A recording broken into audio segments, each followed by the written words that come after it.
going to buy fresh milk. Kailangan nating bumili ng fresh milk at tinapay. Wow, ang lamig dito. Sobrang lamig. Wow, wow, wow. So, this is it. Ayan, milk. Kakuha na tayo ng milk.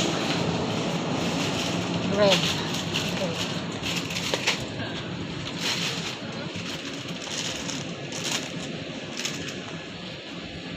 Where is the bread? Hirap hanapin kasi nga nabago na yung design nila. Ang hirap hanapin yung ano na yun, tinapay. Nasaan na ba yung tinapay na yun? Ayan. Hanapin muna natin yung tinapay kung nasaan.